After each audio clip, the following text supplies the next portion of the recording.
마가복음 3장 1절에서 6절의 말씀 우리 함께 읽도록 하겠습니다.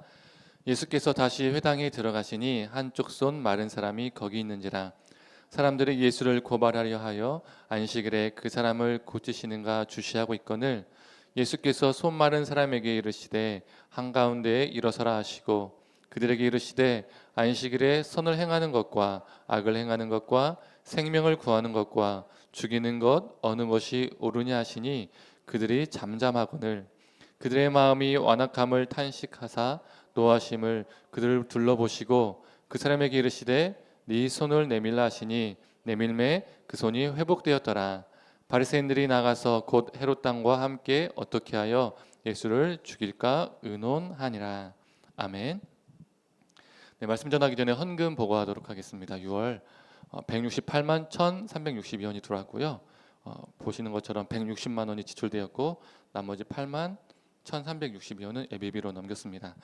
그리고 노트북으로 제가 개인적인 또 노트북이 있는데 그 노트북은 사양이 좋지 않아서 지금 쓰고 있는 노트북으로 예배 송출, 설교 영상 편집, 또 설교 쇼츠 편집이나 또 설교 원고, 또 썸네일 같은 것을 작업을 이렇게 해왔습니다. 교회 사역을 위해서.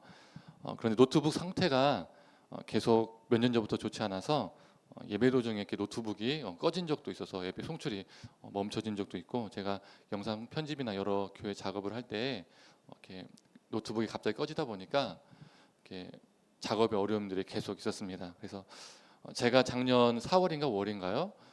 헌금 보고를 할 때 예배비로 노트북을 구입하겠다라고 말씀을 드렸는데 하지 않았고 계속 개인적으로 서비스를 맡겨서 계속 수리를 해오면서 이렇게 버티고 있었습니다. 그런데 또 요즘 노트북 상태가 계속 또 안 좋아서 써볼 때까지 써보고 또 고쳐볼 때까지 고쳐보고 정 안 되면 새로 구입을 하겠습니다. 근데 작년보다 이 메모리, 이 반도체 값이 올라서 노트북 값도 올랐더라고요. 그래서 제가 아내한테도 그냥 작년에 살 걸 너무 올랐다. 돈 아끼려고 안 샀다가 어떻게든 그냥 개인 사비를 계속 수리하고 다녔는데 더 이상 이게 안 되겠다 싶으면 제가 상황 봐서 예비비에서 구입을 하도록 하겠습니다. 네, 말씀 전하도록 하겠습니다. 성도님들, 제가 몇 가지 이미지를 이제 보여드리려고 합니다. 한번 보실까요? 뱀이 지팡이를 휘감고 있는 이미지 보이십니까? 이 파란색, 그렇죠? 이 이미지, 이 로고 많이 친숙하시죠? 이 이미지를 어디에서 많이 볼 수 있습니까? 병원이나 구급차 외관에서 많이 볼 수 있는 이미지죠. 즉 의료 기관들, 의료 시설들, 또 의료와 관련된 자동차에서 많이 발견되는 이미지입니다. 한번 넘겨주세요. 대한의사협회 로고가 이전에는 이렇게 동그랗게 생겼는데 지금은 이렇게 KMA라고 바뀌었다고 합니다. 조금 더 세련된 이미지로 변형은 되었지만 기본은 뭡니까? 지팡이에 뱀이 휘감는 모습을 이미지화한 거죠. 또 넘겨주세요. 왼쪽 이미지는 대한의학회 로고입니다. 이것도 지팡이를 뱀이 휘감고 있죠. 또 옆 이미지는 대한응급구조사협회 로고입니다. 이것도 뱀이 지팡이를 휘감고 있는 이미지입니다. 그래서 구급차에 이런 로고들이 부착되어 있는 겁니다. 마지막으로 이게 뭐냐면 세계보건기구 로고입니다. 이것도 지팡이와 뱀이 있죠. 지금까지 본 것처럼 이 이미지는 뱀이 지팡이를 휘감고 있는 이미지를 가지고 있습니다. 네, 넘겨주세요. 이 이미지는 사람을 살리고 사람을 고치는 병원, 구급차, 의료단체, 구급단체 등에서 많이 사용됩니다. 그런데 왜 지팡이가 있고 왜 뱀이 있을까요? 우리가 정말 자주 접하는 이미지인데 이 이미지가 무슨 의미일까요? 많은 그리스도인들이 이 이미지를 보면 성경에 누구를 떠올릴까요? 누가 생각나십니까? 네, 모세가 떠오르죠. 대부분 모세라고 생각하십니다. 왜 모세를 떠올릴까요?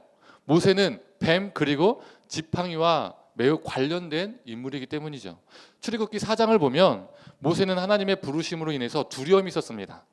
이스라엘 민족에게 가서 하나님이 너희들을 이끌어내라고 했다라고 말하면 이스라엘 민족이 아멘하고 따라오는 것이 아니라 네가 뭔데 갑자기 나타나서 이리라 저리라 하냐, 난 너를 신뢰할 수 없다, 너를 따를 수 없다, 이렇게 반응이 나올까 봐 두려움이 있었습니다. 그때 하나님께서 모세에게 네 손에 있는 것이 무엇이냐라고 물으시니까 모세가 지팡이입니다라고 대답을 하죠. 그때 하나님께서 모세에게 그 지팡이를 던져라라고 말씀하십니다. 그 말씀에 모세가 그 지팡이를 던지죠. 던지자마자 그 지팡이가 어떻게 됩니까? 뱀이 됩니다. 그리고 하나님께서 다시 한번 모세에게 그 뱀을 집어라, 쥐어라 라고 하니까 모세가 뱀을 잡자마자 그의 손에서 뱀이 어떻게 되죠? 다시 지팡이가 됩니다. 그리고 하나님께서 모세에게 네 손을 품에 넣으라 하시고 모세가 자신의 손을 품에 넣으니 손에 나병이 생겼습니다. 또 다시 품에 넣으라 말씀하시고 그 말씀에 모세가 그대로 순종하니까 그 손이 깨끗하게 치유가 되었죠. 이 출애굽기 4장의 이 내용은 요약하면 이런 겁니다. 손에 쥐고 있던 지팡이가 이 지팡이를 던지니까 뱀이 되고 또 손으로 다시 그 뱀을 쥐니까 지팡이가 됐습니다. 또 지팡이를 쥐었던 그 손을 품에 넣으니까 나병이 생겼고 또 그 손을 다시 품에 넣으니까 나병이 치유되었습니다. 그렇다 보니까 이 로고에 그려져 있는 지팡이는 모세의 지팡이를 나타내고 이 지팡이는 하나님의 능력을 의미하는 이미지다라고 많은 분들이 생각하시죠. 또 특히 어떤 능력입니까? 하나님의 치유하는 능력이라고 많이 생각을 합니다. 그리고 이 성경의 이야기가 이미지화 됐다라고 생각하시는 분들이 많이 있습니다. 실제로 이렇게 들어보신 분들 많을 겁니다. 이게 모세의 지팡이와 뱀을 의미하는 거다. 그리고 실제로 그렇게 알고 계신 분도 꽤 있습니다. 그런데 과연 그럴까요? 이 로고의 지팡이는 모세의 지팡이를 의미할까요? 이 질문을 가지고 먼저 오늘 본문의 말씀을 살펴보고자 합니다. 예수님께서 회당에 들어가셨습니다. 회당 한쪽에 손 마른 사람이 있었습니다. 손이 말랐다는 것은 요즘 말로 하면 손이 마비가 되었다는 뜻이죠. 중풍이든 신경의 문제이든 어떤 문제로 인해서 손이 마비가 되었다는 것인데 이 손마비는 그 당시에 사람들에게 흔히 나타났던 증상 중에 하나였다고 합니다. 요즘은 수술이나 시술을 하고 또는 약물 치료를 하면 충분히 치료되고 호전이 될 수 있지만 그 당시에는 지금과 같은 뛰어난 의학 기술이 없었죠.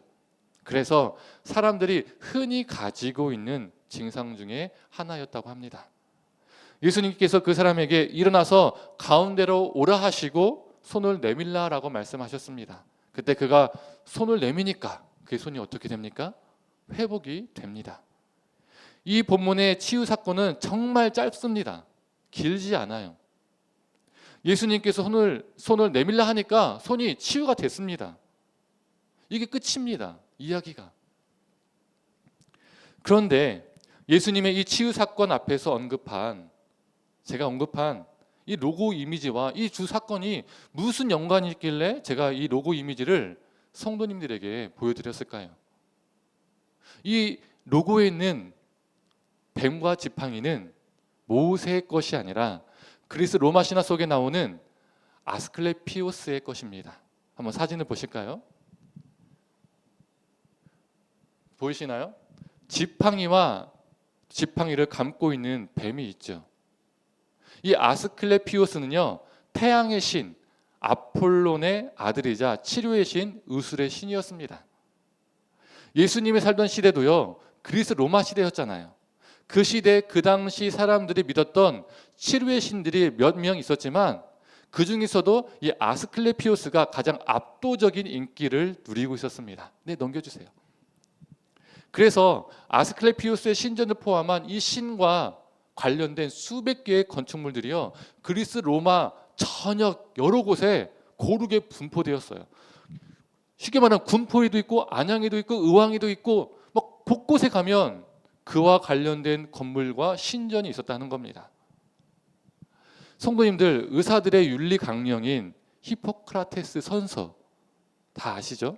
이 히포크라테스 선서에 이 아스클레피오스의 이름이요 언급이 됩니다. 왜 그러냐면 이 아스클레피오스의 신전은요, 그 당시 신전이면서 사람들에게 병원이었습니다. 그러니까 신전에 가서 치유를 받은 거예요. 그런데 이 히포크라테스가요, 바로 이 신전의 출신입니다. 출신. 그래서 이 히포크라테스의 선서 내용 중에 이 신의 이름이 언급이 됩니다. 그리고 로고의 지팡이는 이 아스클레피우스의 지팡이고, 이 뱀은 이 신의 사자, 전령입니다. 전령. 그래서 이 뱀이 지팡이를 감고 올라가는 이미지가요, 의학의 상징이 된 겁니다. 구급차나 의료기관 단체 등에 사용되고요, 심지어 세계 보건기구의 마크로도 자리 잡게 된 거죠. 이 아스클레피우스의 영향력이 얼마나 컸으면, 이 신의 인기가 얼마나 높았으면, 많았으면 그 당시 그리스 로마 지역에서만 그 영향력이 머문 것이 아니라 수천 년이 지난 현재를 살고 있는 우리 시대에도 그 영향력이 있다는 겁니다. 그래서 우리가 지금도 쉽게 접할 수 있는 이미지가 된 거죠. 그렇다면 이 아스클레피우스가 이처럼 압도적인 인기를 누릴 수 있었던 이유가 무엇일까요? 첫 번째로, 그 당시 고대인들은 이 아스클레피우스의 의술이 당시 다른 치료신들의 능력을 능가한다라고 믿었습니다. 단순한 치료를 넘어서 의학의 여러 장치를 창조한 신이라고 믿었습니다. 그래서 단순히 치료의 신뿐만 아니라 의학기술의 창시자, 약의 발명가라는 칭호도 있었습니다. 두 번째로, 다른 신들에 비해서 이 아스클레피우스에게 바치는 제물이요, 비교적 저렴했어요. 쌌다는 거죠. 현대 의학 속에서 사는 우리에게 그 당시 치료 기술이요, 말도 안 되고 미신처럼 느껴지지만 그 당시 사람들에게는요, 정말 효과가 있는 치유 방법이라고 믿어졌습니다. 그래서 사람들은 자신이 아프면 치유의 신에게 가서 치료를 받고 싶어 했습니다. 그런데 문제는 그 당시에 치료의 신들에게 치료를 받으려면 엄청나게 비싼 재물이나 헌금을 바쳐야 했습니다. 그런데 아스클레피우스에게 바치는 재물은요, 다른 신들에 비해서요, 비교적 저렴하거나 심지어 무료이기도 했어요. 무료, 공짜. 그래서 경제적으로 어려운 사람들도 신의 치료를 받을 수 있다는 그 희망, 소망, 기회가 있었던 겁니다. 그래서 아스클레피우스의 또 다른 호칭이 자비로운 신, 자애로운 신이기도 했어요.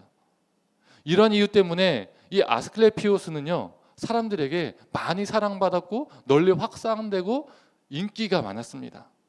그래서 그리스 로마의 거의 모든 도시에, 로마가 지배하는 모든 도시에 이 아스클레피우스의 신전이 있었고 언제나 많은 사람들로 붐볐다고 합니다. 평균 수명이 짧고 질병이 만연했던 그 시대에 이 아스클레피우스는 사람들에게 희망과 안식을 주는 정말 중요한 신으로 자리를 잡았습니다. 이 아스클레피우스의 치유 과정은요, 신적 꿈을 통해서 이루어졌습니다. 이 신의 신전에는요, 이 아바톤이라는 특별한 공간, 장소가 있었습니다. 이 공간에서 환자들이 딱 잠을 청하는 거예요. 딱 잠을 청하면 이 신이 꿈에 나타나서 무언가를 말해줍니다. 딱 나타나서 이 병의 원인을 진단해 주는 거예요. 우리가 병원에 가면 의사들이 딱 진료하고 진단하는 것처럼 이 신이 꿈에 딱 나타나서, 아, 네 병은 이렇구나. 자, 이렇게 하고 이렇게 하고 저렇게 해라. 치료법을 알려줬습니다. 여기까지는 무료입니다. 무료. 우리에게 말도 안 되는 소리지만 이러한 방식이요, 그 당시 치료 기술이었고 신앙이었습니다. 즉 신앙적 치료의 한 형태였다는 거예요. 그런데 이 아바톤에서 며칠 혹은 몇 주를 기다려도 막 꿈을 꾸려고 하는데, 이 아스클레피우스가 꿈이 나타나면 좋겠지만 안 나타나는 경우도 있잖아요. 자, 오늘은 꼭 꾸야지. 안 꾸는 겁니다. 안 나오는 거예요. 또 꿈을 꿨는데 다른 꿈을 꾸는 거예요. 개꿈을 꾸는 거예요. 이런 일도 흔했다고 합니다. 그럼 이럴 경우에 환자들은 어떻게 해야 할까요? 어떻게 했을까요? 신의 관심을 끌기 위해서 목욕을 하고 제물을 바치고 헌금을 바쳤습니다. 이때부터 무료에서 유료제로 바뀌는 겁니다. 우리 현 시대에서도 무료 서비스가 있는데 매우 제한적인 것들이 많잖아요. 제대로 된 서비스를 받으려면 유료 서비스로 전환을 해야 됩니다. 제대로 된 서비스를 받으려면 뭘 내려고 하는 거죠. 이제 돈 내고 제대로 서비스 받아, 이런 겁니다. 무료인 줄 알았는데 이건 홍보용이었고 알고 보니까 실제로는 유료였던 거예요. 이 아스클레피우스의 치유 과정도 이와 같습니다. 또 이 아스클레피우스의 치료 효과는요, 모든 아스클레피우스 신전에서 균등하게 나타나지 않았어요. 어떤 신전에서 효과가 더 잘 나타난다라고 믿어졌을까요? 크고 웅장한 신전에서 더 잘 나타난다라고 믿었습니다. 그러니까 작은 아스클레피우스의 신전에는요, 치료 효과가 미미하거나 전혀 나타나지 않는다라고 그 당시 사람들은 믿었어요. 그래서 더 큰 신전을 가야, 더 많은 재물을 바쳐야, 더 많은 헌금을 내야 아스클레피우스가 좋아하고 관심을 가져주고 더 잘 치료해 준다라는 신앙심이 있었습니다. 우리도 이런 게 있잖아요. 그냥 작은 병원에서 고칠 수 있는 병도 뭔가 큰 병원에 가면 빨리 나을 수 있을 것 같은 그런 생각, 믿음. 물론 큰 병은 큰 병원에서 고치는 게 맞지만 감기 걸리셔도 큰 병원 가신 분들 계시잖아요. 그와 같습니다. 그 당시도 그랬다는 거예요. 이러한 이유로 작은 신전에서 실패를 경험한 환자들은요, 더 큰 비용을 감수하면서 큰 신전을 찾아갔습니다. 오늘 본문 속에서 손 마른 자, 즉 손마비 환자가 나오는 것처럼 이 아스클레피우스와 관련된 문서에서도 손마비 환자가 나옵니다. 이 환자는 9개의 손가락이 마비되는 환자였습니다. 그는 아스클레피우스의 치유를 받기 위해서 이 신의 신전을 찾아가서 아바톤에서 잠을 청했습니다. 이 환자는요, 꿈을 꾸게 되는데 꿈속에서 주사위 놀이를 하고 있었어요. 그때 짜잔 하고 이 신이 나타나서 이 환자의 손 위로 뛰어오르더니 마비된 손가락을 하나씩 펴줬어요. 그리고 환자가 꿈에서 깨어났습니다. 그리고 그 손이 나았다라는 기록이 있습니다. 성도님들, 오늘 본문과 이 아스클레피우스의 신화의 공통점이 무엇입니까? 손 마른 자를 치유했다는 겁니다. 예수님도 손 마른 자를 치유했고 이 아스클레피우스도 손 마른 자를 치유했습니다. 그런데 복음서 전체를 보면 이것만 공통점이 아닙니다. 예수님께서 중풍병자를 치유하셨죠. 그런데 그리스 로마 신화를 보면요, 아스클레피우스도 중풍병자를 치유한 기록이 있습니다. 예수님께서 앞을 보지 못한 자를 치유하셨죠. 신화를 보면 이 아스클레피우스도 시각장애인을 치유한 기록이 있습니다. 또 예수님께서 에바다 말씀하시면서 듣지 못한 자를 치유하신 적이 있죠. 그런데 이 신도 듣지 못한 자를 치유한 기록이 있습니다. 어떻게 보면 예수님과 이 신이요, 치유 배틀을 하는 것 같습니다. 그런데 차이점이 있습니다. 무엇이 다를까요? 첫 번째로 환자가 치유를 받기 위해서 신전까지 먼 길을 이동할 필요가 없습니다.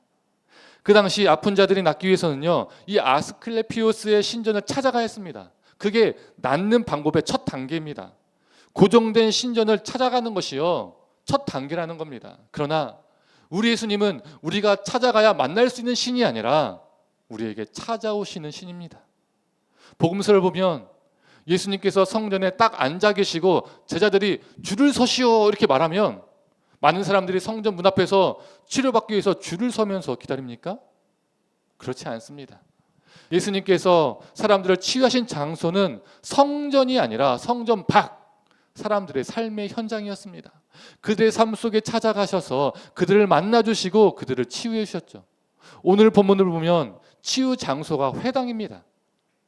예수님께서 회당에 먼저 자리를 잡고 앉으셔서 자신에게 찾아오는 손 마른 자를 치유하시나요? 아닙니다. 회당으로 예수님이 가셔서 찾아가셔서 그를 만나주시고 그를 치유해 주십니다. 두 번째 차이점은 예수님의 치유는 완전한 대가 없는 치료였다는 겁니다. 그러니까 완전히 대가 없이 제공되었다는 거예요. 아스클레피우스도요, 무료로 치유를 제공했습니다.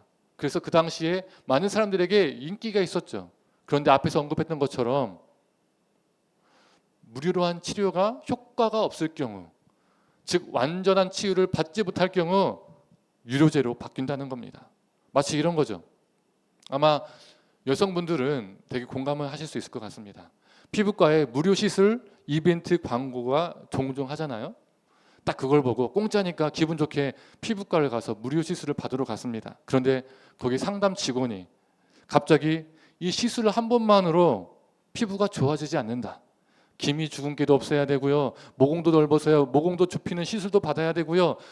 살도 늘어져서요. 피부를 올리는 리프팅도 받아야 하고 이것저것 다 치료를 받아야 피부가 좋아집니다. 라고 말하는 거죠. 그래서 무료 이벤트인 줄 알고 무료 시술을 받으러 갔다가 어떻게 하고 나오는 거예요? 50만 원, 60만 원, 100만 원 결제하고 나오는 겁니다. 이처럼 무료가 효과가 없을 경우 치료받기 위해서 더 많은 재물, 더 많은 헌금을 내야 했습니다. 그래야 꿈에서 아스클레피오스가 나타나 준다라고 믿었습니다.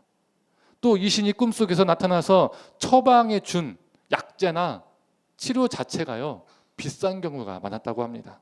그러면 결국 어떤 사람에게만 치료의 혜택이 주어지는 겁니까? 경제적으로 여유가 있는 사람들에게 그 혜택이 주어지는 거죠. 가난한 사람들은 치료 자체가 감당하기 어렵게 됩니다. 그런데 우리 예수님의 치유는 어떠한 대가 없이 사람들에게 베풀어졌습니다.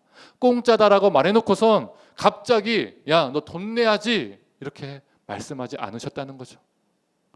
오히려 예수님은 그 당시 소외되고 도태된 자들, 사회적 약자들에게, 가난한 자들에게 먼저 다가가시고 그들을 치유해 주셨습니다.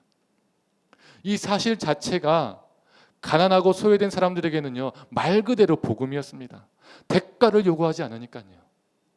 그저 자신들을 불쌍히 여겨주시고 고쳐주시니까 그 자체가 복음이었습니다. 그래서 오늘 본문 바로 다음 내용에 어떤 말씀이 나옵니까? 3장 7절과 10절을 함께 읽어보도록 하겠습니다. 예수께서 제자들과 함께 바다로 물러가시니 갈릴리에서 큰 무리가 따르며 이는 많은 사람을 고치셨으므로 병으로 고생하는 자들이 예수를 만지고자 하여 몰려왔음이더라. 예수님께서 아픈 자를 불쌍히 여겨주시고 그들을 대가 없이 고쳐주시니까 이 소문이 퍼져서 큰 무리가 예수님을 따라다녔습니다.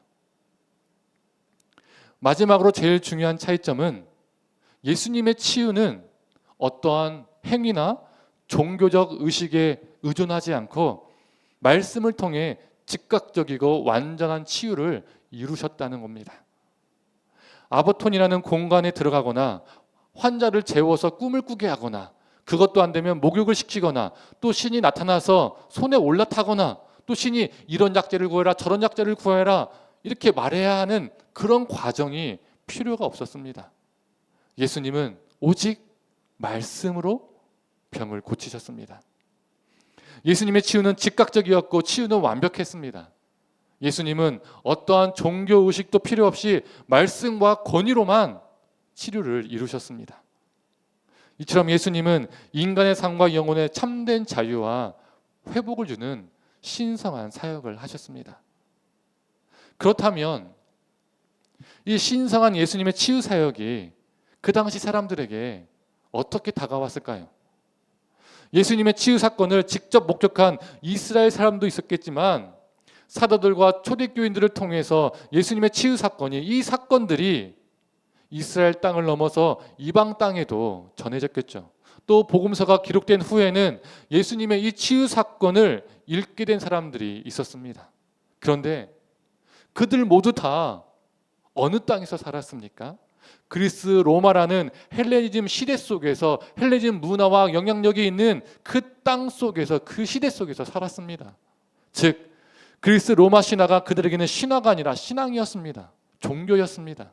그러한 그들에게 예수님의 신성한 치유 사건은 무엇을 말해주는 걸까요? 너희는 아스클레피오스를 자유로운 신이라고 말하지만 실제로 긍휼을 가장한 장사꾼이다. 예수 그리스도가 참된 자비의 신, 긍휼의 하나님이시다. 아스클레피오스는 거짓 치유의 신일 뿐이다. 예수 그리스도가 너희의 참된 치유자다. 예수 그리스도가 너희에게도 돈을 구하냐? 구하지 않는다. 어떠한 돈도 어떠한 종교 행위도 어떠한 재물도 요구하지 않는다. 나는 너희를 향한 긍휼과 사랑을 가지고 어떠한 대가 없이 말씀으로 치유하는 치료자다. 바로 예수님의 치유 사건이 그 당시 사람들에게 이것을 말해주고 있습니다. 그리고 이 신성한 사역을 이어받은 존재들이 있죠. 바로 사도들입니다. 사도행전을 보면 베드로를 비롯한 사도들은 환자들을 치유합니다. 그들의 치유 사역은 어땠습니까? 돈이나 재물을 요구하고 복잡한 의식을 요구했습니까? 성전과 같은 특별한 종교 의식을 하는 장소에서 기다리고 앉아 있으면서 줄을 서시오 하면서 그 환자들을 받았습니까? 아니죠. 어떠한 복잡한 의식도 없고 어떠한 물질도 요구하지 않았습니다. 또 어떠한 특정 장소를 데리고 가서 치유하지도 않았습니다. 이곳에 있으면, 이곳에 와서 치유받으면 더 잘나, 이렇게 하지 않았습니다. 백성들의 삶 속으로 들어가서 오직 긍휼과 사랑을 가지고 예수 그리스도의 이름으로 아픈 자들을, 고통받는 자들을 치유했습니다. 사도들의 능력의 근원은 언제나 예수님이었습니다. 그들은 예수 그리스도의 이름을 통해서 치유와 회복을 이루었고 예수님의 신적 능력을 세상에 증명하는 도구가 되었습니다. 그들은 예수님이 단순히 또 다른 치유의 신이 아니라 모든 치료의 궁극적 근원임을 증거했습니다. 성도님들, 이 신성한 사역이 사도 이후로 대가 끊겼을까요? 더 이상 치유의 역사는 없는 것일까요? 우리도 이 신성한 치유 사역을 이어받은 자들입니다. 어떤 분들은 이렇게 생각하실 수도 있을 것 같습니다. 예수님처럼 사도들처럼 손 마른 자의 손을 움직이게 하고 걷지 못한 자를 걷게 하고 앞을 보지 못한 자를 보게 하고 듣지 못한 자를 듣게 하는 기적 같은 치유 사역을 우리는 해본 적이 없는데요. 저희는 그런 치유 은사 없는데요? 라고 생각할지도 모릅니다. 저도요, 제 인생에서 딱 한 번 제가 놀랄 정도로 그런 치유 은사를 경험해 본 적이 있었습니다. 중등부 전도사 시절 저희 중등부 학생이요, 목 부위에 혹이 있었습니다. 혹이 생겨서 수술해야 하는 상황이 있었습니다. 부모님이 기도 받으러 오셔서 그 아이를 안고 기도를 해줬어요. 그리고 다음날 오전에 그 부모님에게 갑자기 전화가 왔습니다. 수술 전 다시 한번 검사를 하는데 우리 전날 이렇게 검사를 하잖아요. 혹이 없어졌다고. 수술 안 해도 된다고 엄마가 너무나 기뻐가지고 놀라서 전화를 하셨어요. 저도 놀랐습니다. 그날 이후로 교회에서 어떤 분들은 제게 뭐라고 하신지 아세요? 전사님, 치유의 은사가 있는 것 같아요. 또 동기 전사들에게 이 상황을 얘기했더니 동기 전사들이 야, 너 치유의 은사가 있는 것 같다. 너 여기로 쭉 나가봐라. 밀고 나가봐라. 그런 말 했었습니다. 근데 저는 제 자신을 잘 알거든요. 저는 상당히 교만 덩어리입니다. 제가 기도하는 사람들마다 다 나았으면요, 전 교만의 극치를 달렸을 겁니다. 사람들의 눈에 보기에 극적이고 기적 같은 치유 사건이 계속 제 삶 속에 일어났으면요, 저는 아마 교주가 되어 있을 수도 있습니다. 그래서 그런지 하나님이 제게 처음이자 마지막으로 그 사건을 보여주셨습니다. 성도님들, 우리가 예수님의 신성한 치유 사건을 이어받은 자라는 것은 눈에 보이는 놀라운 기적 같은 일을 일으키는 존재가 되어야 된다는 뜻이 아닙니다. 이건 이교도의 신들도 했습니다. 이교도에서 사람들을 고치기도 했잖아요. 우리가 예수님의 신성한 치유 사역을 이어받았다는 것은 이 땅에서 눈물 흘리며 아파하는 자들에게 예수님처럼 긍휼의 마음으로 다가가서 예수님처럼 어떠한 대가 없이 돌보고 섬기는 예수님의 정신을 이어받아 살아간다는 의미입니다. 성도님들, 눈에 보이는 기적 같은 놀라운 사건이 일어나지 않는다 하더라도 우리가 예수님의 마음, 예수님의 정신으로 살아가서 아파하고 신음하는 자들의 눈물을 닦아주고 그들을 위로하는 자들로 살아가기를 원합니다. 그래서 우리의 사랑이 그들의 치유의 시작이 되고 그들이 우리를 통해서 다시 일어설 수 있는 소망을 갖기를 원합니다. 우리를 통해서 예수 그리스도의 생명이 전해지기를 간절히 축원합니다. 함께 찬양하고 기도하도록 하겠습니다.